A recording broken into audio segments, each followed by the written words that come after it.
Eso lo decides tú. Buenas noches, buenas tardes. Los invitamos a acercarse a las sillas.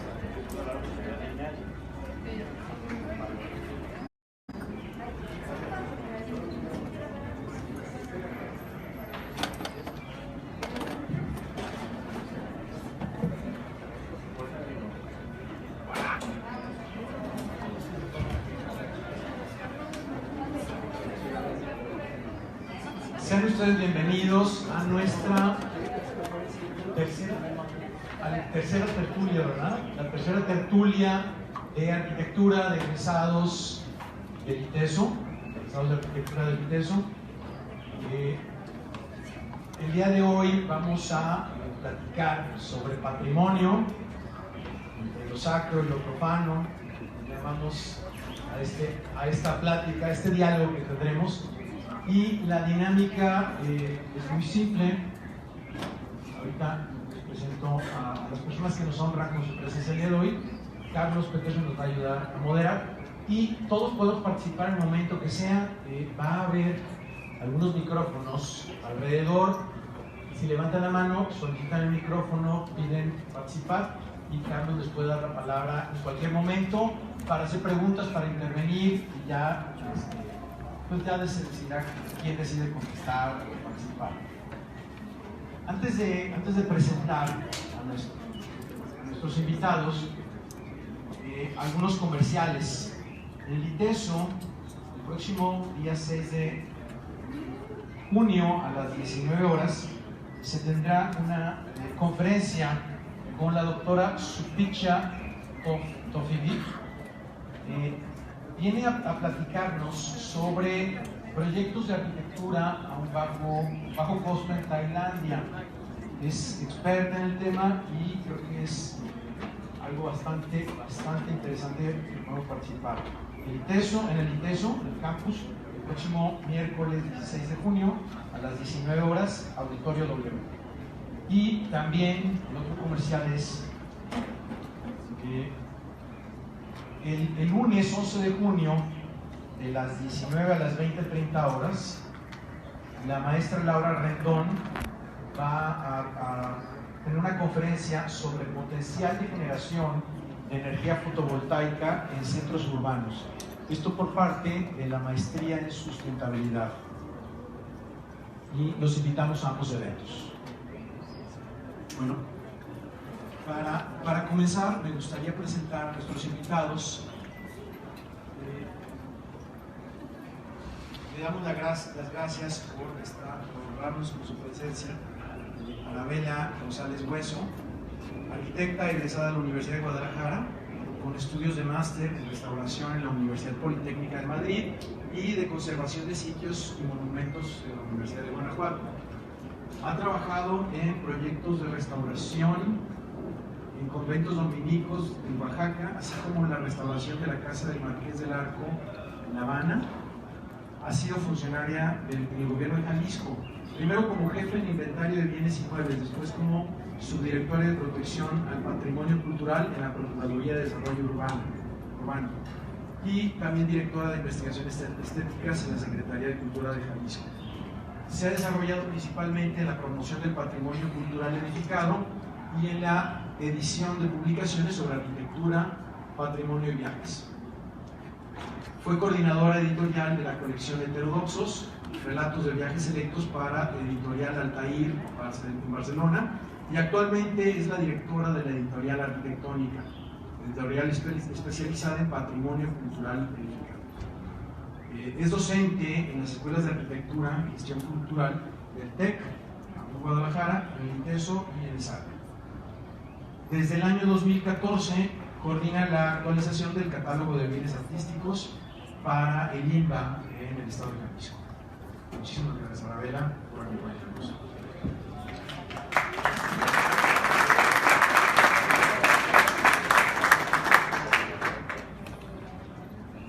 Está también con nosotros el maestro de arquitectura Fernando Fernández Pérez Rulfo, arquitecto con maestría en planeación urbana por la Brooks University en Oxford, Inglaterra. Profesor de cátedra y diseño en varias universidades, tales como UDG, TEC y TESO. Cuenta con amplia experiencia en el diseño de complejos arquitectónicos y urbanos, así como en la coordinación y dirección de obra. Diversas menciones, premios y reconocimientos en bienales, concursos arquitectónicos y ejecución de obras. Miembro de número de la Academia Nacional de Arquitectura y del Colegio de Arquitectos del Estado de Jalisco. Fernando, muchísimas gracias por acompañarnos.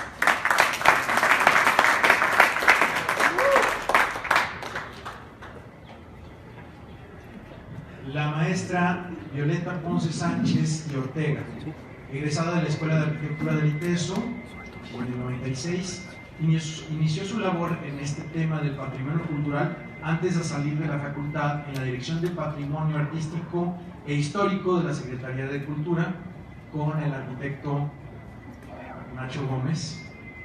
Ha trabajado en la Dirección de Patrimonio en el ámbito del reconocimiento del patrimonio cultural edificado en todo el estado por más de 19 años. Asistió en el trabajo interinstitucional en conjunto con el ayuntamiento y otras instancias en el comité de dictaminación del centro histórico desde el 97 hasta que estuvo activo el comité.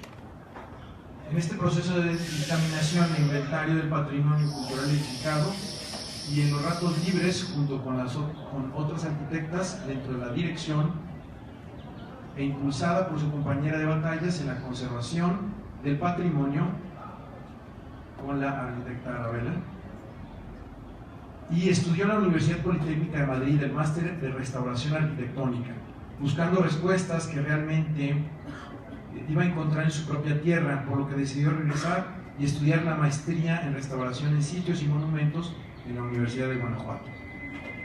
Laboró durante 2 años y medio en la Secretaría de Desarrollo Urbano, OICIO, en la coordinación de pueblos mágicos e infraestructura cultural, supervisando obras de imagen urbana. En la Secretaría de Cultura es la encargada del área de inventario y registro de bienes inmuebles patrimoniales en el estado de Jalisco y del área de expedición de dictámenes técnicos del inmueble con valor patrimonial del estado. Asesora y supervisora de intervenciones de inmueble con valor patrimonial en el estado en la Secretaría. Colabora en el proyecto estratégico de paisaje agavero en su primera etapa de infraestructura cultural y trabajos de imagen urbana. Actualmente es gestora del sitio del Hospicio Cabañas ante la UNESCO, dando seguimiento a los informes periódicos. Gestora y colaboradora en la iniciativa de la nueva Ley del Patrimonio Cultural del Estado de Jalisco y sus municipios, así como su reglamento, entre otras cosas. Imparte pláticas y charlas con universitarios en diversas universidades como la Marista, el TEC de Monterrey y UTEC sobre la importancia del patrimonio cultural. Recientemente entró al Diplomado de Conservación del Patrimonio del ESAC, donde se comparten experiencias que son las que fortalecen el conocimiento. Violeta, muchísimas gracias por estar aquí.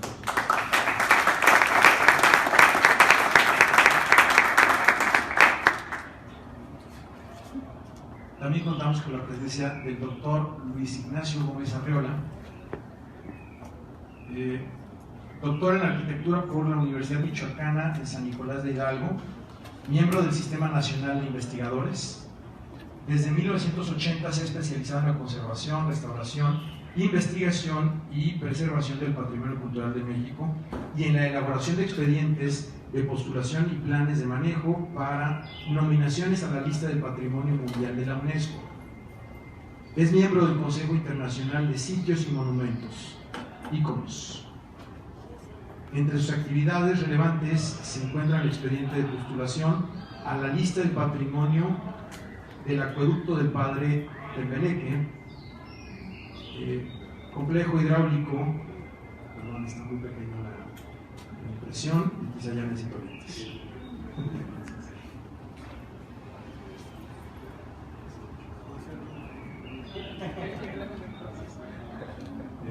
Complejo hidráulico renacentista en América, la elaboración del plan de manejo del Camino Real de Tierra Adentro, concepción de iniciativa, gestión y revisión del expediente técnico para la postulación del mariachi, inscrito en la lista representativa del Patrimonio Mundial Inmaterial de la UNESCO 2011. La preparación del expediente técnico de Jalisco en la nominación del Camino Real de Tierra Adentro, inscrito en la lista del Patrimonio Mundial 2010. Coordinación del expediente del paisaje agavero y las antiguas instalaciones industriales de Tequila, declarado Patrimonio de la Humanidad del 2006. Ha trabajado como consultor especialista de la UNESCO en varios proyectos. Es autor de varios libros, entre los que se encuentran Tequila, de la taberna artesanal a una industria de alcance mundial. Introductor a la teoría de la restauración contemporánea en el occidente mexicano. La ruta del paisaje agavero, el paisaje agavero y las antiguas instalaciones industriales de Tequila, los retablos virreinales de Jalisco, criterios básicos para la identificación e inventario del patrimonio edificado del estado de Jalisco y el mal de la piedra. También ha publicado artículos sobre temas de conservación y restauración del patrimonio cultural en revistas especializadas. Asimismo, ha participado con artículos periodísticos en diarios de México, Guadalajara y Colima desde 1985 a la fecha. Ha participado como ponente en numerosos cursos, simposios, seminarios relativos a la conservación patrimonial en México y el extranjero desde el 83 a la fecha. Nacho, muchísimas gracias por estar con nosotros. Y cedo el micrófono al arquitecto Carlos Petersen. Carlos, muchas gracias por aceptar nuestra invitación a coordinar esta mesa.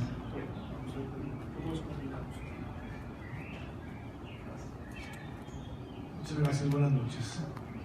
Voy a empezar recordando a Nacho que hace 19 años estamos aquí tratando de conservar y restaurar esta casa. Nacho fue el encargado de establecer la metodología de intervención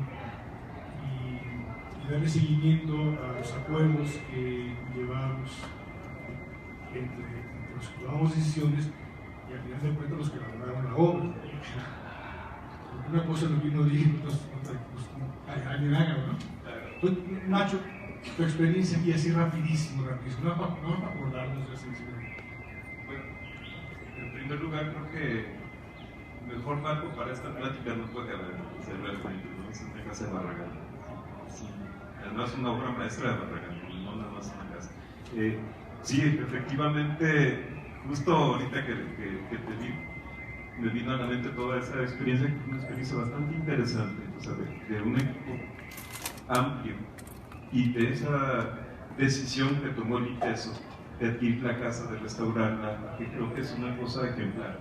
O sea, que ojalá más universidades, más instancias de todo tipo adoptaran casas y adoptaran casas bien trabajadas, o sea, se hizo una restauración a conciencia, creo que fue bastante ejemplar, y el resultado está que después de 19 años, esto está impecable, vivo y funcionando, ¿no? Entonces, fue una experiencia muy importante de conservación de lo que sería la arquitectura habitacional, que no había tantos ejemplos, hay que decirlo, aquí en Guadalajara de restauración, había la casa de los abanicos, algunas otras casas, pero básicamente no había mucha experiencia, y además, o sea, tanto para Carlos, para todo el equipo que estuvo aquí, pues el gran orgullo de trabajar en la restauración de una casa de Barragán. Por supuesto hubo polémicas, lo de si se pintaba, si no se pintaba, si se dejaba la pátina, decían uno, nosotros decíamos la mugre, que estaba en las paredes después de tantos años que tenía la casa. Pero creo que el resultado está ahorita que entré, o sea, y que vi el sol rasante frente a la fachada, como que dice uno, ay, qué maravilla, o sea, realmente, ¿no? O sea, creo que una experiencia bien importante que compartimos, pues sería un medio más o menos, ¿no? del tiempo que se estuvo trabajando aquí, y insisto, ojalá todas las casas de Barragán que están aquí en Guadalajara tuvieran esta suerte. O sea, realmente, así como tenemos este espléndido ejemplo, tenemos unas que nos debería de dar vergüenza. O sea, siendo el arquitecto más importante de México. Yo digo que de todos los tiempos, porque el otro es Tolsá, pero Tolsá era valenciano y este era mexicano. Creo que merecería un mejor destino. Bueno. Padre Antonio Gutiérrez, el encargado de la casa, el que día a día la conserva, la restaura, la mantiene una villa bonita. El patrimonio es la herencia la herencia cultural, pues, lo que yo soy la más nerviosa, ese examen, sí. Bueno, para mí el patrimonio es precisamente todo lo que nos han heredado, es lo que nos da una identidad, como bueno, hablando de mí, de los jaliscienses, de los mexicanos, el patrimonio es lo que nos da esa identidad, esos elementos de los que somos reconocidos en todo el mundo, pues. Porque si me pongo a ver, el patrimonio tiene como tres cachitos. Efectivamente viene de atrás, efectivamente existe ahora. No puedes hablar de un patrimonio que ya no tienes, ¿no? Por ejemplo, mis haciendas, pues ya no son. Y la quieres transmitir para el futuro. ¿Quién lo quiere transmitir? ¿Quién es quien quiere transmitir para el futuro un patrimonio? ¿Quién? A todos. Porque al final es esa herencia que menciona Violeta, que hemos recibido nosotros, que nos toca también incrementar, y la arquitectura que hagamos en este momento hay que hacerla del siglo XXI, y si es posible enriquecer para llegar a las próximas generaciones. Y qué bueno que se tocan. Antes que nada quiero agradecer a que nos hayan invitado, porque me parece un tema súper pertinente el hablar de esto, sobre todo con los arquitectos, en la formación de los arquitectos, los cuales no muchas escuelas de arquitectura ven como materia obligatoria, y es súper necesario, porque los egresados de arquitectura van a tener que intervenir y construir en lo construido. Ya nadie tiene lotes baldíos para construir. Entonces es imprescindible conocer que nos va a tocar intervenir y construir en lo construido, que lo que hagamos va a estar en una preexistencia natural o edificada.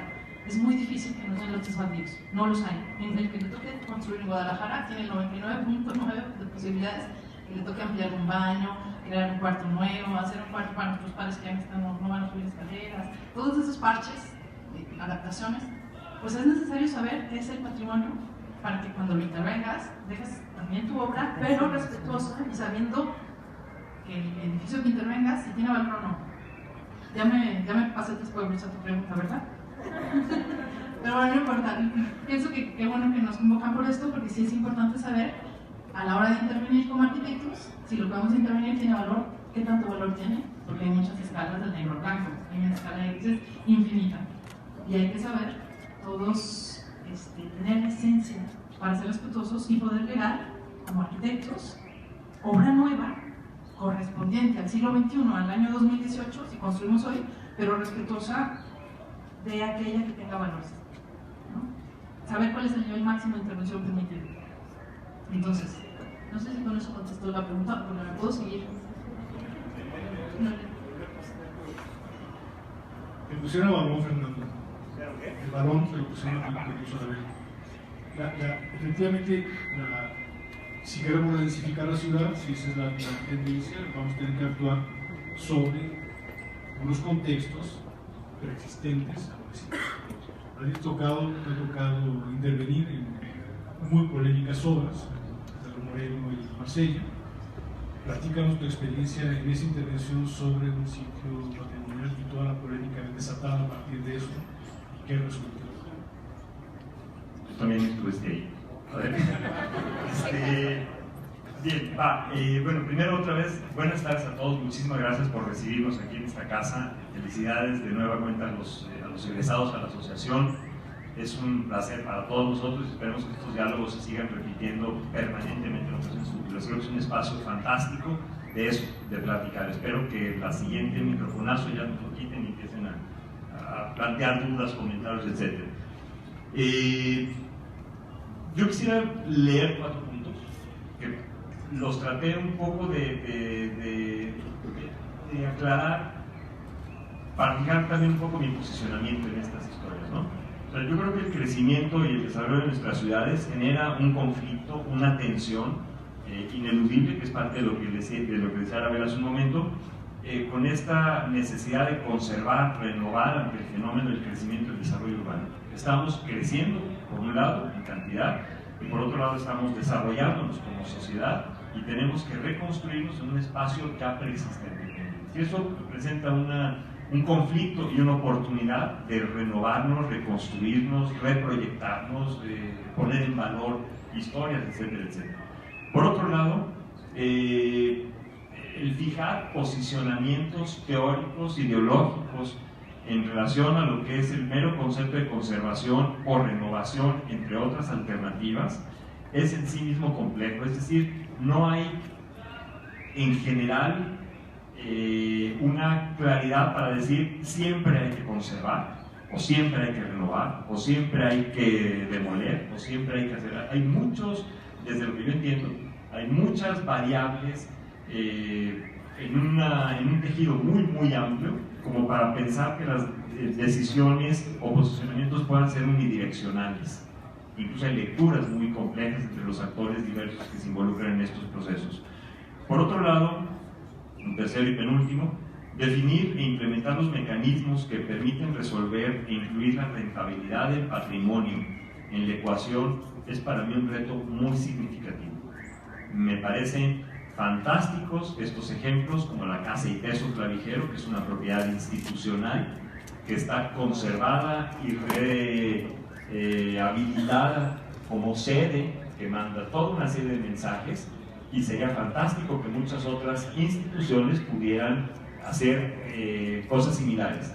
Sin embargo, hay una gran cantidad del patrimonio urbano arquitectónico que no tiene esa protección institucional, que está en manos de particulares y que debida y legítimamente esperan una rentabilidad de su patrimonio. Tenemos que encontrar formas para que ese patrimonio pueda efectivamente incorporarse al mercado y ser reutilizado, dinamizado, ser un patrimonio vivo, como dijiste Nacho hace un rato. Esta casa es viva, es una de sus grandes virtudes.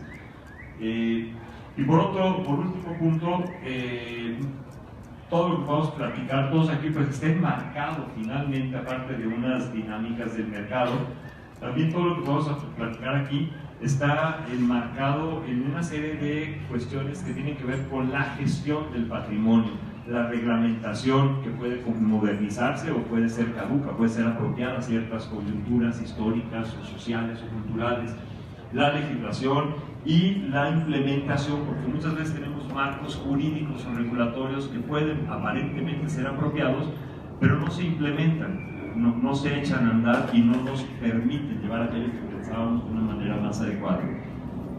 Bueno, hasta aquí. Yo quería poner como antecedentes, aquí luego volvemos a Pedro Moreno, que creo que es un caso que puede dar para platicar. Aquí lo primero y lo más importante es que realmente entendamos que el patrimonio como tal. Y hace un momento estaba un poquito discutiendo, para mí el patrimonio es de todos. Sí, ciertamente tiene un propietario, pero al final el patrimonio es de todos los que lo vivimos, ¿sí? Entonces, como tal, es como la premisa. Bueno, primero, entender el patrimonio, lo heredado, lo que nos da identidad, y el patrimonio, si ciertamente tiene un propietario, por así decirlo, al final es el patrimonio de todos, ¿sí? Y eso creo que de repente es difícil de comprender. Una de las grandes polémicas que se dan en la arquitectura es si la finca tiene valores en sí misma, o sea, hay valores objetivos en la arquitectura, o son los valores que la sociedad le otorga a ese inmueble. ¿Son algo que es parte objetiva de ahí, o es algo que culturalmente estamos cediendo en la arquitectura? Nacho, es una pregunta ingeniosa. Bueno, un poco retomando lo que dijo Arabella. O sea, habrá alto patrimonio, medio pelo y de poquito, ¿sí? El tema es cómo enfrentar cada caso, ¿sí? O sea, no se puede meter en un solo tablero todo y asumir como, perdón por decirlo, pero lo digo así, que la ciudad es una ciudad que no existe, que son los planos parciales de desarrollo, en donde se puede hacer muchas cosas, levantarse alto, cuando abajo hay patrimonio. O sea, es decir, si sabemos que hay elementos que forman parte de la identidad de una región, o sea, yo vivo aquí cerquita, yo me siento absolutamente identificado con esto que está aquí, como está.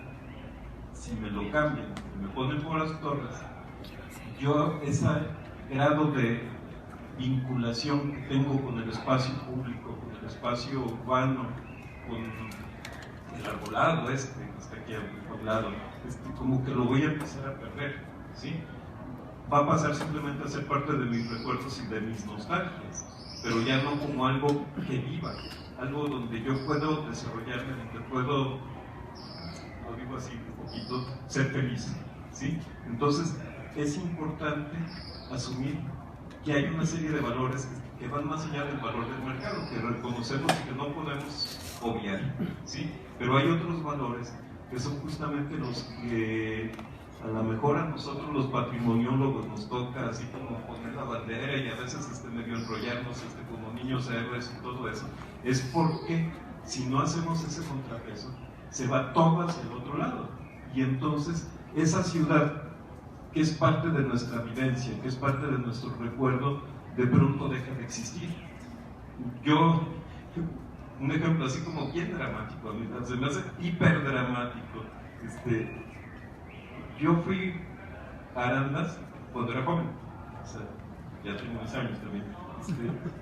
Tenía una imagen de Arandas que cuando fui recientemente ya no encajaba nada, o sea, se echaron al pueblo histórico del 19 precioso, se lo echaron al plato, queda por ahí un pedacito de portal, queda una casita por allá, o sea, ese entorno del que forman parte los recuerdos y los recuerdos forman parte de la esencia de uno, como que de pronto se pierde. Entonces, sí es importante esto.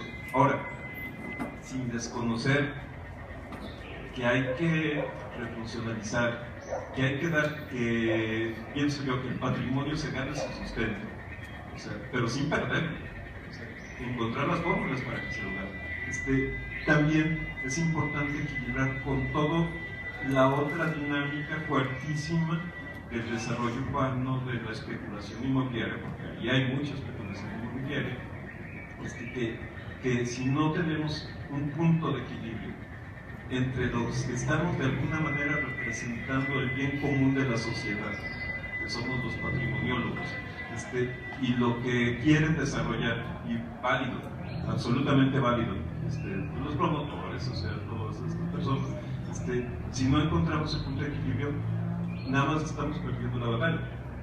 Y las batallas hay que irlas más o menos equilibrando, ¿no? Entonces, yo comentaría un poco eso, ¿no? O sea, es una dinámica fuerte, en los últimos años se ha recrudecido. O sea, digamos que hubo una temporada donde fuimos felices y teníamos conservado más o menos el patrimonio, no nos tumbaron más que una casita por ahí, y ahora nos las tumban cada tercer día y hacemos nuestros derechos, hacemos nuestros corajes. Pero es importante que si no tenemos la conciencia como comunidad, como sociedad, de que estos entornos, como en el que estamos ahorita, tienen un valor por sí mismo y vale la pena encontrar la estrategia para que se conserve así. Y no para que se transformen. Y yo creo que aquí hay ejemplos, aquí hay un hostal aquí al otro lado, o sea, los restaurantes, o sea, nomás quito las salitas y las cervezas, eso de plano no es lo mío. Pero creo yo que sí se puede desarrollar, se puede ganar el patrimonio su sustento, pero si no encontramos esas fórmulas, lo único que estamos haciendo es desapareciendo nuestra identidad, diluyéndola. A ver, entonces la identidad tiene valor por sí misma. Así nosotros nos reconocemos en las cosas. Claro que sí, y contestando un poco, que tiene mezcla con la pregunta de Nacho, sí es una cuestión, el concepto de patrimonio cultural como le preguntabas también, sí es un concepto subjetivo y dinámico, va cambiando con el tiempo. Lo que antes se consideraba patrimonio cultural, cuando se hizo la ley federal en la época de Echeverría en el 73, se creía que lo valioso, lo monumental, era lo muy viejito, lo muy bonito, lo monumental, ¿no? El siglo XX no tiene ningún valor. Y todavía hoy, y creo que es importante comentarlo, el concepto de patrimonio cultural sería bueno explicar y como premisa decir que todos los eslabones de nuestra historia son importantes, porque todavía hoy me encuentro con gente que cree que solo es patrimonio lo muy viejito, lo muy bonito. Y sabemos que un campo de concentración de Auschwitz o Birkenau, que ni es tan viejito ni tan bonito, desde el siglo XX se cometieron horrores ahí, son patrimonio de la humanidad por la UNESCO. Hace no mucho, en el 2013, declararon la casa y la cochera de Steve Jobs como patrimonio de California.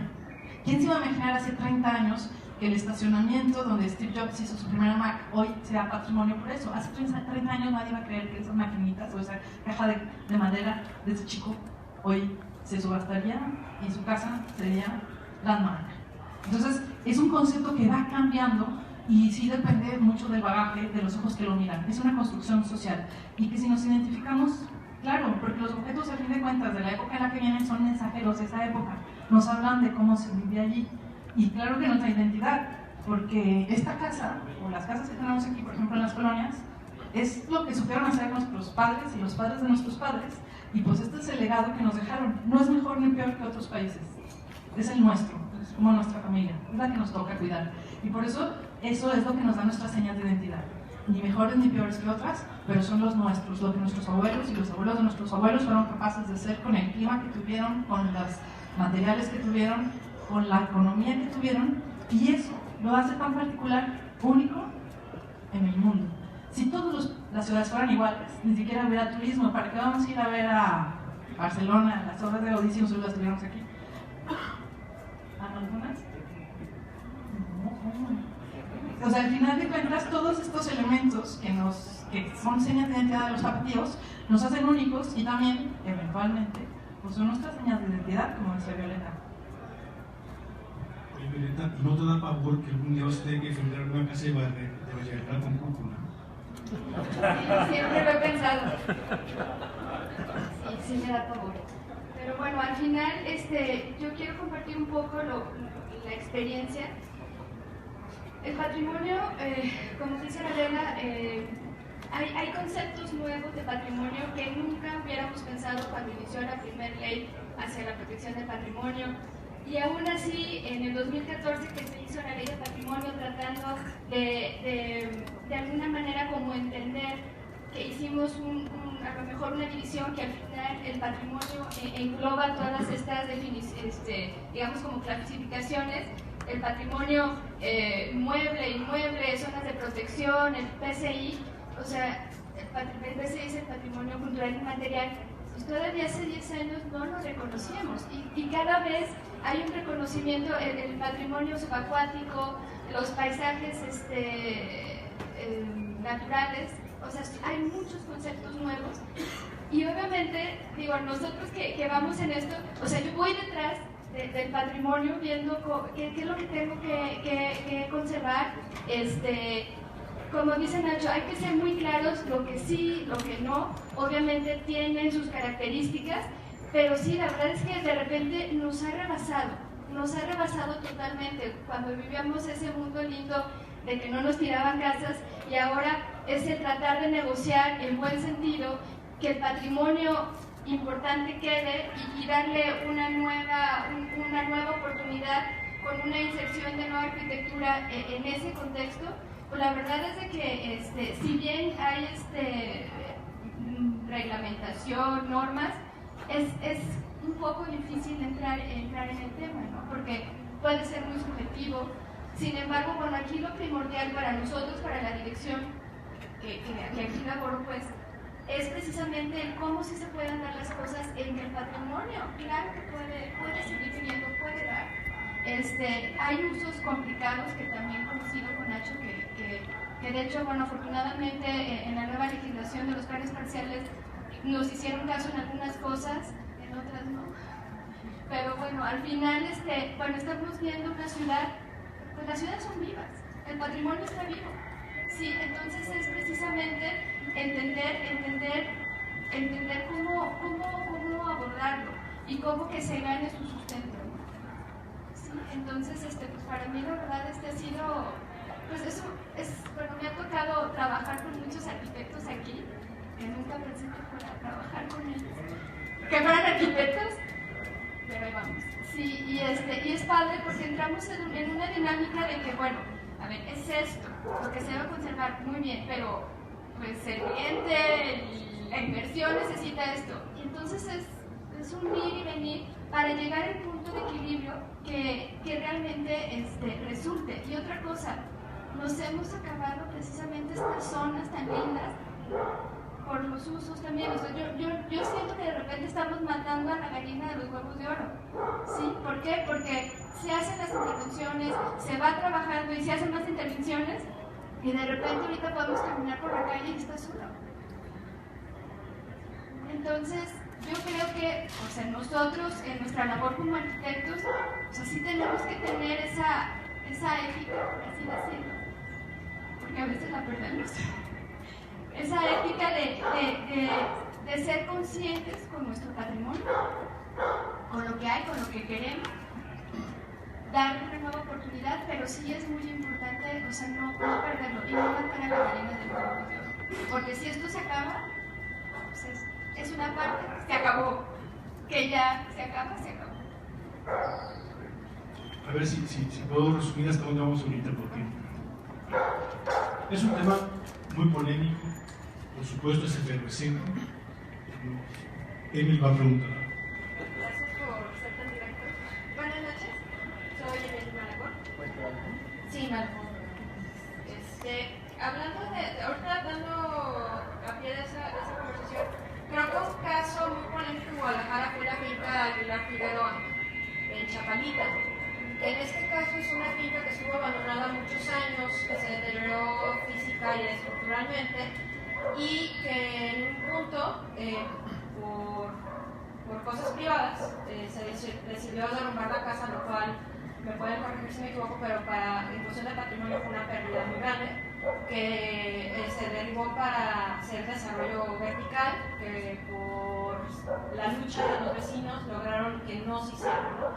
Pero en este caso, con los predios que se abandonan, con los predios que se deterioran, que llegan a ser un punto de peligro para las personas que puedan vivir ahí, porque estructuralmente ya no funcionan, ¿cuál debería ser el protocolo para este tipo de casos? ¿Quién?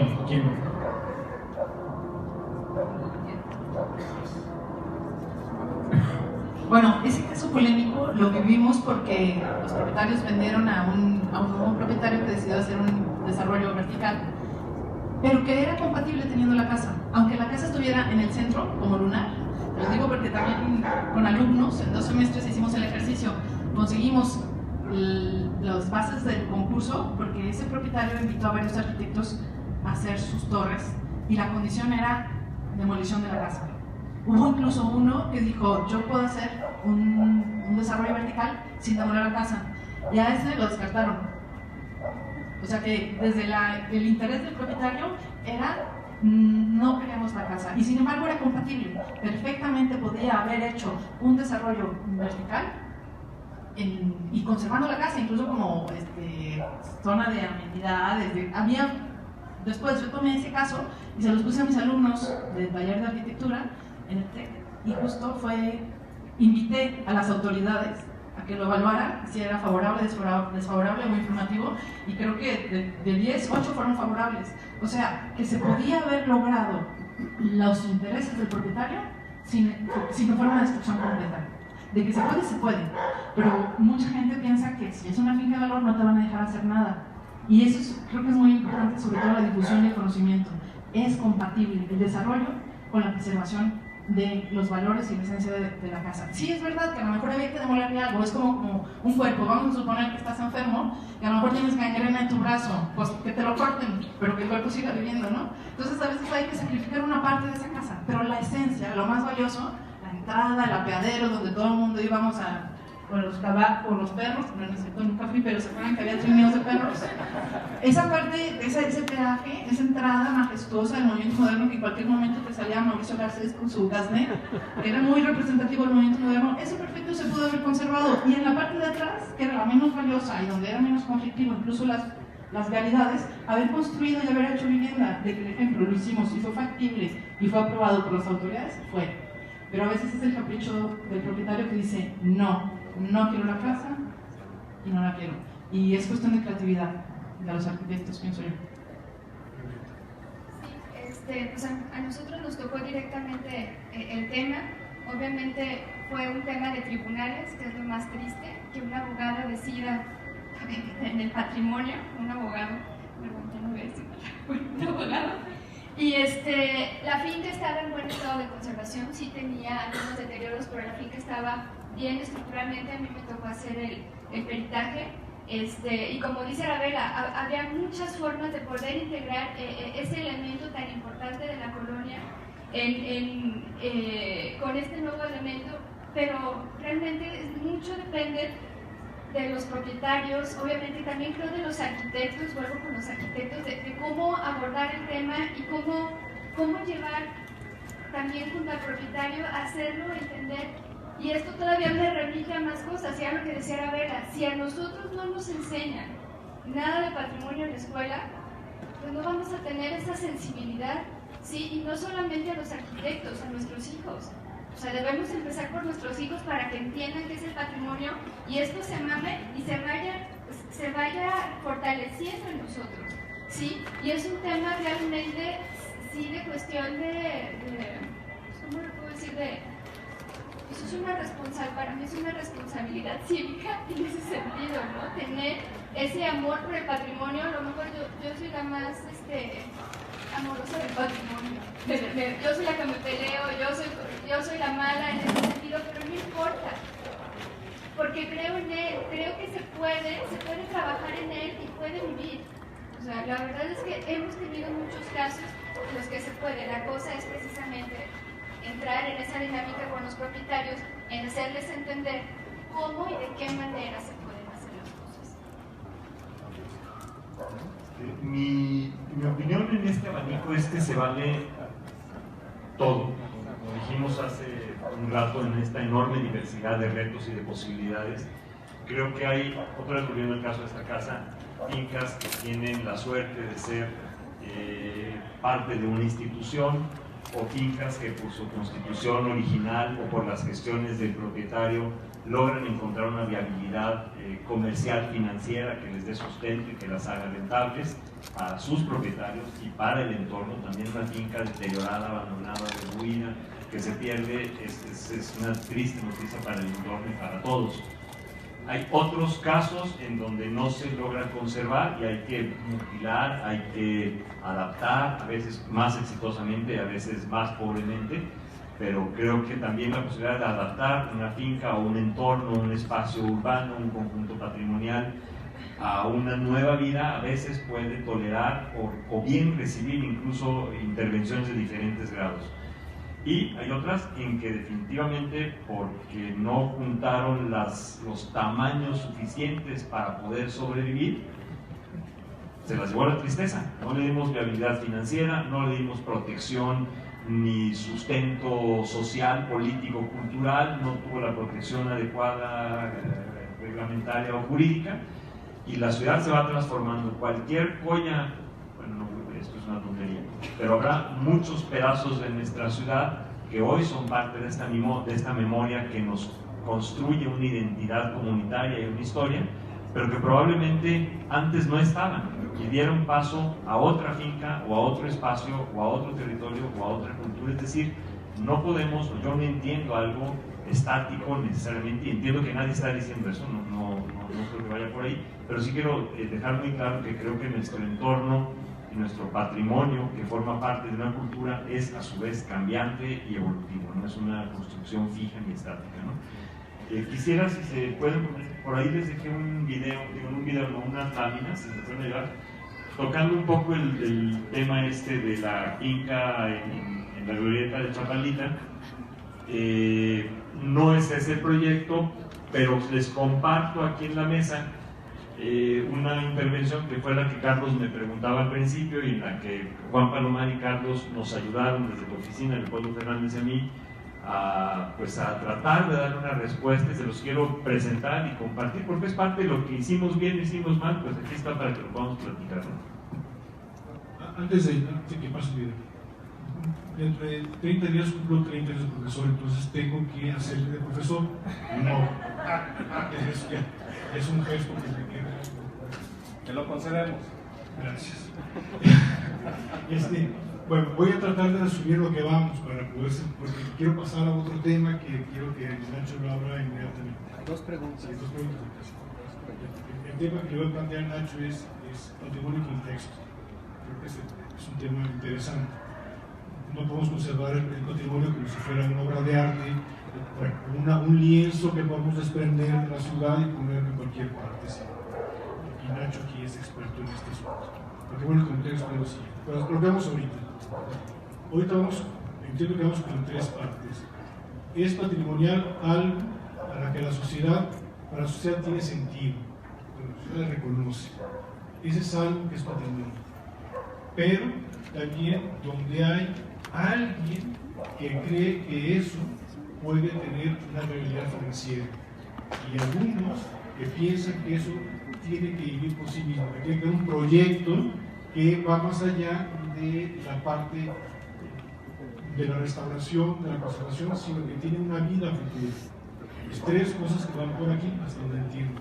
Una parte que eso es significativo para la sociedad.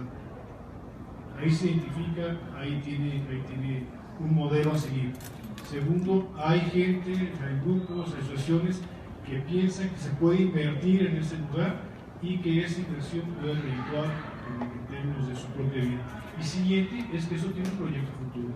Eso no es nada más pues una realidad, pero de repente hacemos el cascarón y que uno te la lleva a huevo, o no, pues. Fernando, ahora sí.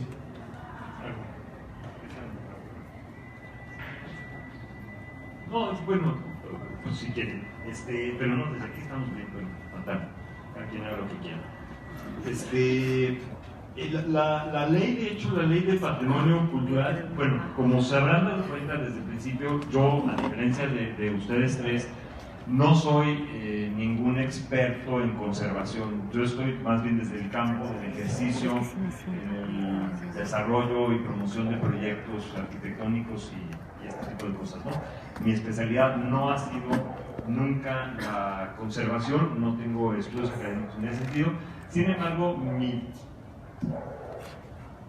entender de la ciudad y de la comunidad con la que habito me permite reconocer con toda claridad que hay una serie de elementos que considero yo que son importantes, que nos construyen como comunidad y nos enfrentan a retos. En este caso concreto, tuvimos un cliente en los 90, creo, y estas casas de abajo es un conjunto de Pedro Castellanos, era una especie de vecindades popis de los 40 o por ahí más o menos, no sé las fechas exactas, no me acuerdo, pero está en Pedro Moreno y Marsella, frente a la Casa Cristo del Colegio de Arquitectos del Estado de Jalisco.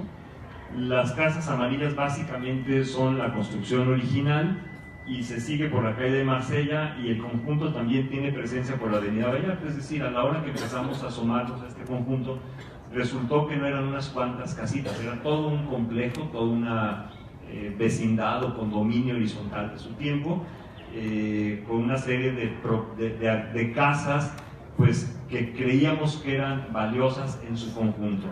La petición original del cliente era tumbar lo que era su propiedad y sobre eso desarrollar un edificio de estacionamientos. Nosotros pensamos que se podían estudiar otras alternativas. El cliente mostró una apertura enorme en ese momento, estuvo dispuesto a gastarle recursos y a gastarle tiempo. Invitamos a Juan Palomar y a Carlos Petersen como asesores al proyecto para que trabajaran en conjunto con nosotros en la resolución del proyecto.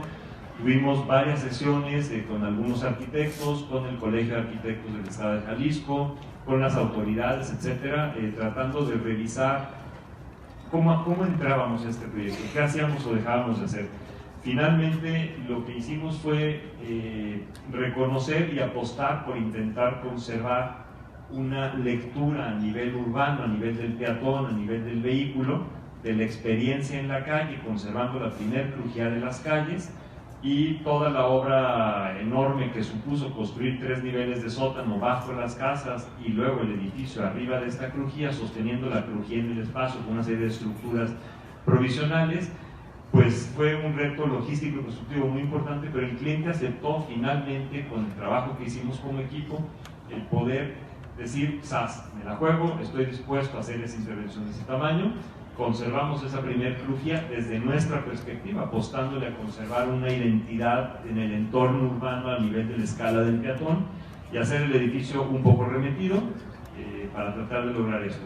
En el tiempo y en la apreciación de cada uno de ustedes, pues tendrán la mejor opinión para el resultado del proyecto. Nosotros siempre hemos estado muy satisfechos del proceso, de la discusión, del enriquecimiento, de las posturas, de la disposición del cliente, pero había, por supuesto, siempre una necesidad de equilibrar una inversión y un capital que se iba a invertir con los resultados físicos de metros cuadrados y de áreas que pudiera tener el edificio. En el paso del tiempo, el proyecto original era, si ustedes ven, todos esos pisos eran estacionamientos y arriba había 2 pisos, creo que de oficinas, que en esta vista no se ven, en otras fotos, en otras perspectivas de la ciudad sí se alcanza a ver algo. El edificio en el paso del tiempo ha ido cambiando de uso y los pisos, los 3 últimos pisos de estacionamiento hoy por hoy son oficinas y se ha reducido el uso de estacionamiento a los pisos, primeros 2 que se ven ahí y los 3 niveles del sótano. Son básicamente, el estacionamiento público es relativamente pequeño y el resto de los cajones es para el uso de las oficinas prácticamente. Bueno, eso fue un ejercicio, esa fue nuestra postura, ahí está para que podamos poner en un caso concreto de intervención en una finca del siglo XX, pues nuestro ejercicio, ¿no? Por supuesto habrá otras mucho más exitosas y otras más desastrosas. Muchas gracias, Fernando.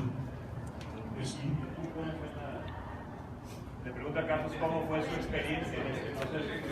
El moderador es el moderador. Habíamos preguntas ahí.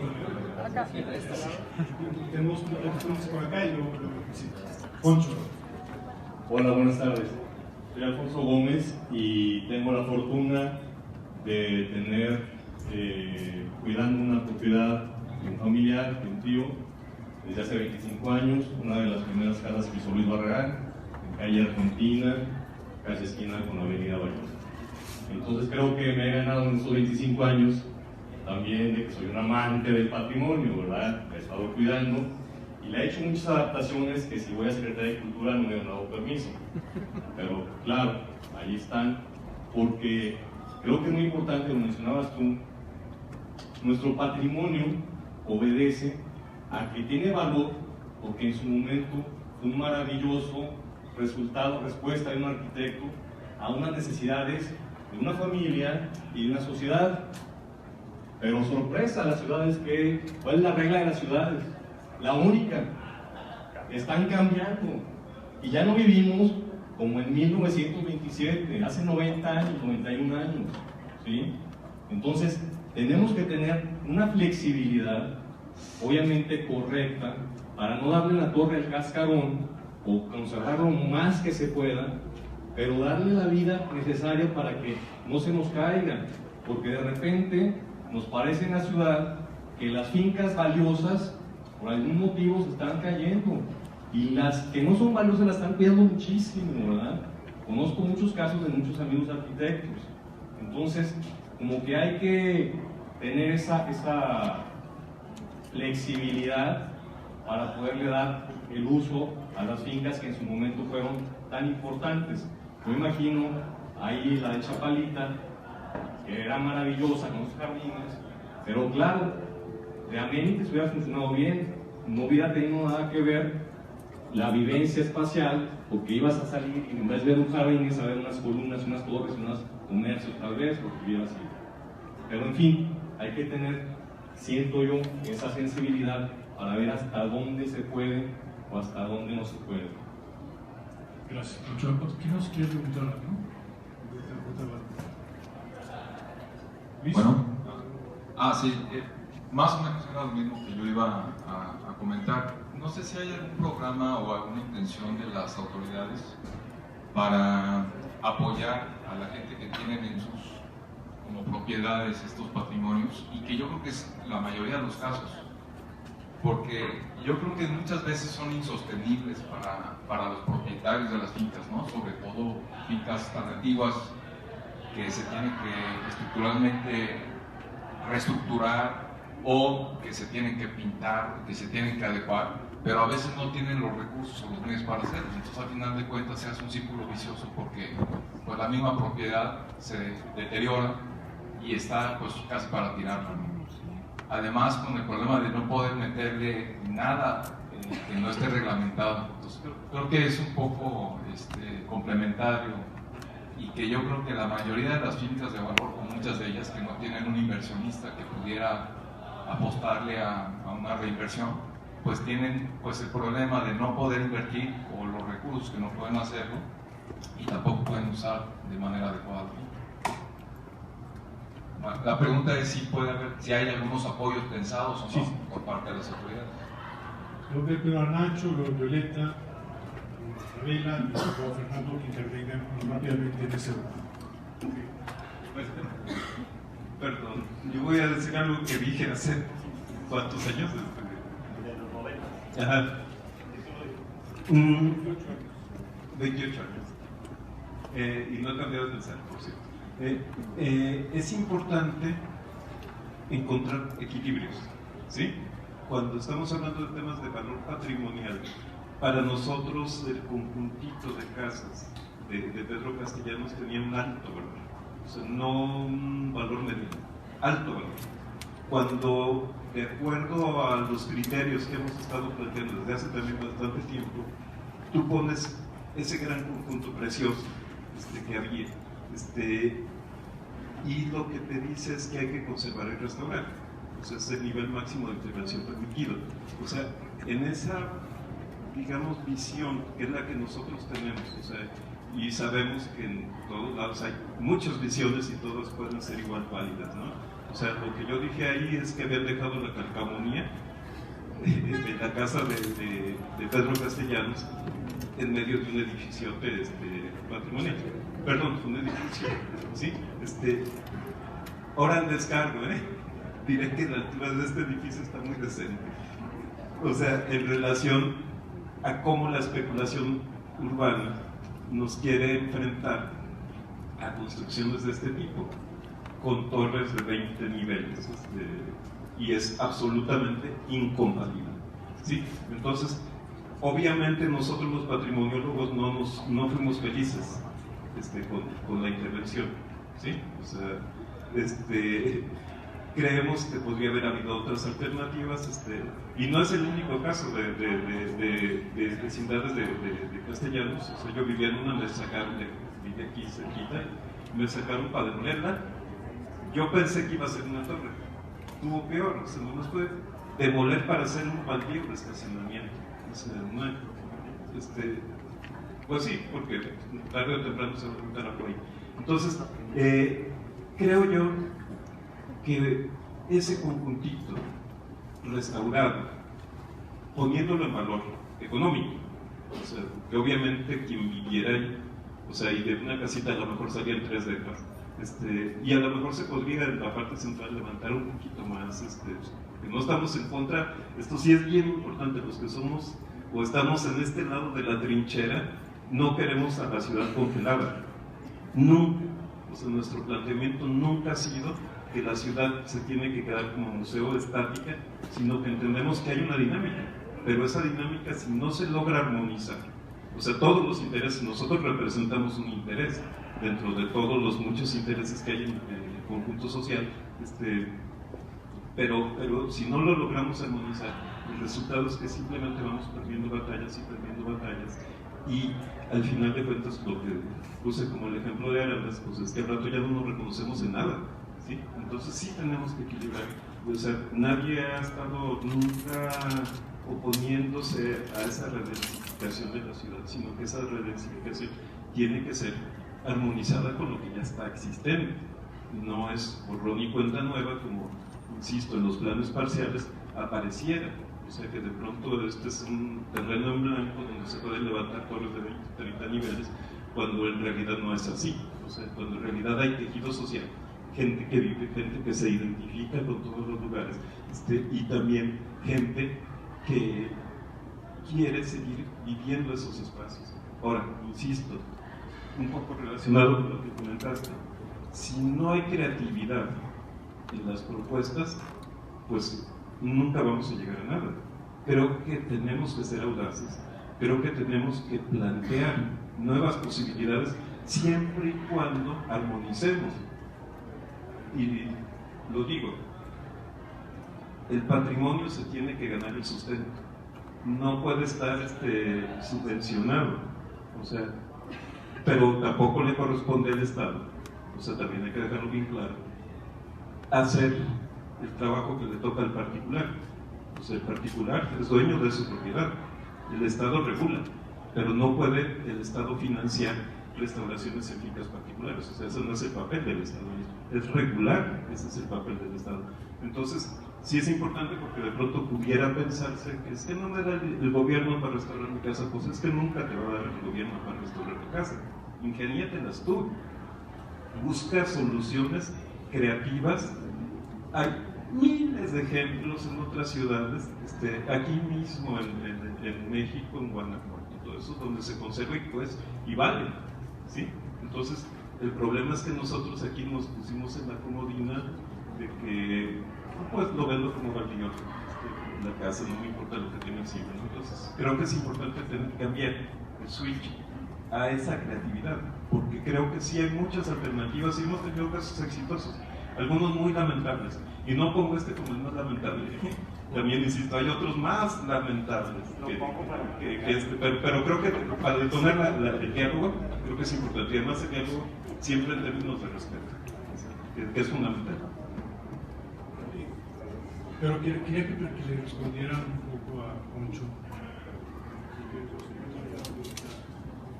Bueno, Poncho, una finca de valor patrimonial, al final yo vivo en una casa que no tiene valor patrimonial, pero igual le doy mantenimiento y pago la impermeabilización y le doy, se rompe algo y bueno, pues hay que estar, es una casa vieja, sin embargo no tiene valor patrimonial y hay que estarle dando mantenimiento de valor o no valor. Sin embargo, las de valor tienen incentivos muy poquitos, ojalá hubiera más y ojalá dentro de poco tuviéramos en Jalisco muchos más incentivos para que el gobierno nos diera a los particulares un apoyo para los que tienen propiedades de valor patrimonial. Aquí actualmente tengo entendido que todavía existe a las fincas de valor patrimonial relevantes y a las monumentales. Cada año la dirección de la Secretaría de Cultura te firma un papel y puedes deducir creo que el 80% del impuesto predial. Ojalá, algo que nos encantaría es que también, que la restauración pudieras deducirla completamente fiscal, no se hace, ojalá se hiciera, y ojalá se hiciera algo que en Monterrey ya se está haciendo y lo acaban de autorizar hace unos pocos meses, es que se destina el 1% del gasto de la obra pública a nivel estatal para proyectos de restauración. Empezaron con los proyectos de propiedad pública y después de 2 años van a seguir con los más valiosos de la ciudadanía y van a entrar con concursos. O sea, si tú dices, yo tengo esta casa en el barrio, necesito un apoyo, igual te pueden apoyar. Entonces yo pienso que debe de haber incentivos, porque claro, toda la responsabilidad son los que tienen la casa de valor, pero lo que es el mantenimiento de valor o no valor hay que dárselo. Obvio, sí. Está el tema de la venta de los derechos de desarrollo, está en la ley, pero en realidad no se lleva a cabo. No operado porque no. Exíjanlo. Si la sociedad no lo exige, el gobierno se la va a pasar cómoda. ¿Sí? Exíjanlo, o sea, quienes son propietarios de estos casos exijan ese, porque está en la ley, está en el código urbano, está en todos los documentos, pero si no se exige, si no se exige, ¿y quién lo tiene que exigir? Pues la sociedad, los propietarios. Nunca se va a implementar, porque ahí también la transferencia es justamente la posibilidad de que donde se desarrolla alto, tú puedas vender ese valor para la conservación de tu finca. Pero se implementó, se instrumentó y no se... Hubo creo que 2 o 3 casitos por ahí raros, pero nunca se llevó a cabo. ¿Qué hay que hacer? Exigirlo. O sea, exigirlo porque esa es la solución para poder captar en esta dinámica urbana que hay, donde necesariamente hay que construir para arriba en algunos lados, pues eso que caiga donde nosotros quisiéramos que cayera, esa transferencia de derechos de desarrollo, justamente. Pero hay que... Yo estoy en una institución, pero si no hay esa demanda, nunca va a haber esa oferta, ¿sí? En esta casa no se puede.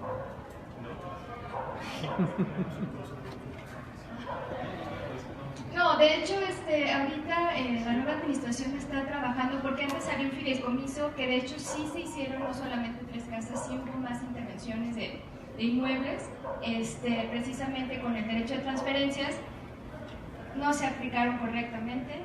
Eso es lo que malamente ahí pues nos hace, no tenemos credibilidad precisamente en estas autoridades. Se hizo un fideicomiso, no funcionó, pero ahorita sé que el ayuntamiento está trabajando, está viendo cómo sea más efectivo el derecho de transferencias. Obviamente sobre quién va a recaer, si es un fideicomiso o no es un fideicomiso, para que realmente el dinero llegue a donde tenga que llegar, que es lo que nunca pasa, ¿no? Sí hay pocos incentivos, como dice la Vega, pues los descuentos en el predial, algo que el patronato del centro histórico daba pintura, pero sí realmente no son muchos los incentivos que se tienen. De hecho, en la anterior ley, y cuando se inició la ley del 97, estaba pensado el 1% también de la obra pública destinado para la restauración, tampoco se hizo. Entonces, sí, como dice Nacho, sí hay que apretar nosotros las autoridades para que realmente se lleven a cabo esas acciones, ¿no? Y un poco respondiendo a tu pregunta que decías que posiblemente yo no autorizara lo que hiciste, yo creo que es un mal entendimiento. O sea, yo soy parte de esa autoridad, no es Violeta, sin embargo, yo entiendo que, y todos entendemos que hay acciones que se pueden hacer sobre los inmuebles. Obviamente hay inmuebles de más alto valor, a menos valor, pero la Secretaría siempre ha estado abierta en este tema, ¿sí? Entonces, no nos tengan miedo.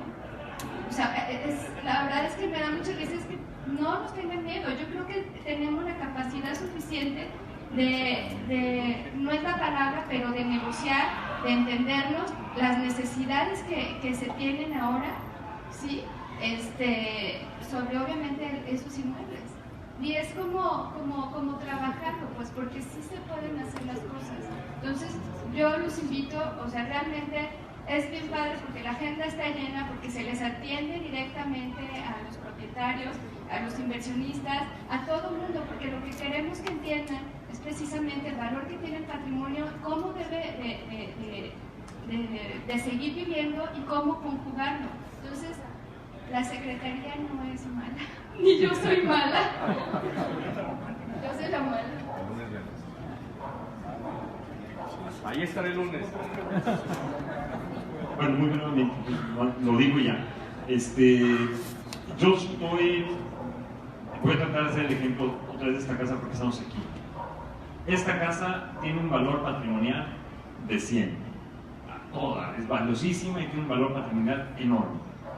En el mercado, los propietarios esperan por esta casa un valor patrimonial de 500. Tenemos 400 de gap que tenemos que resolver.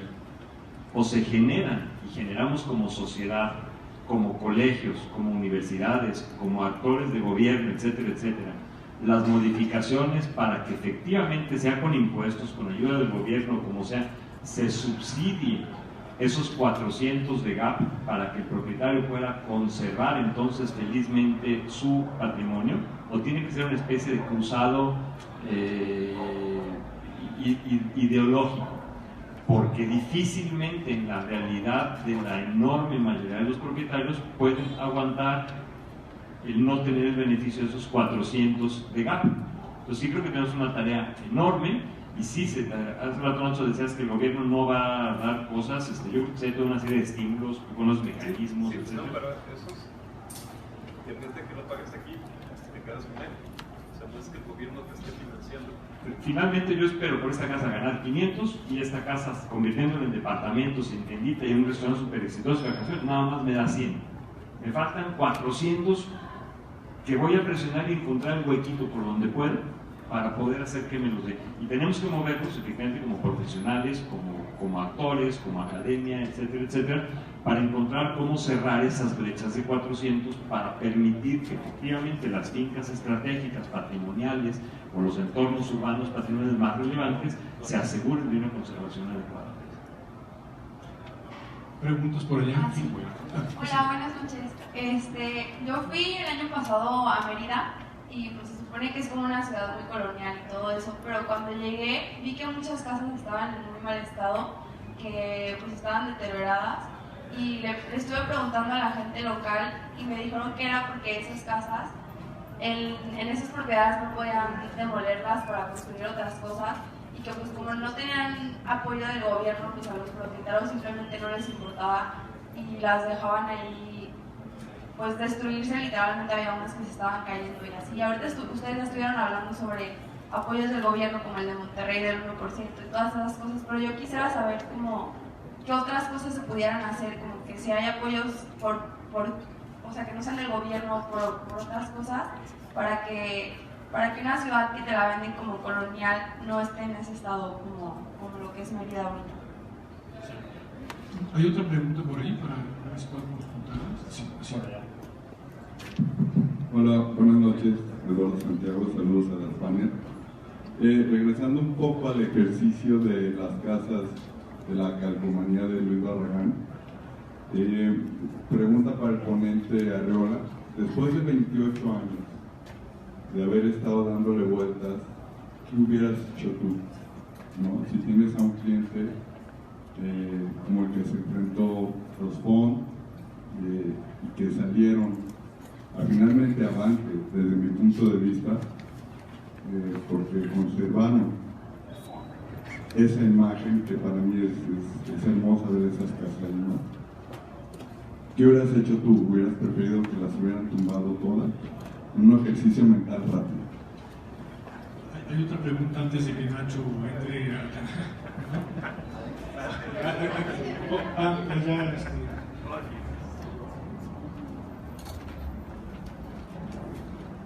Emiliano.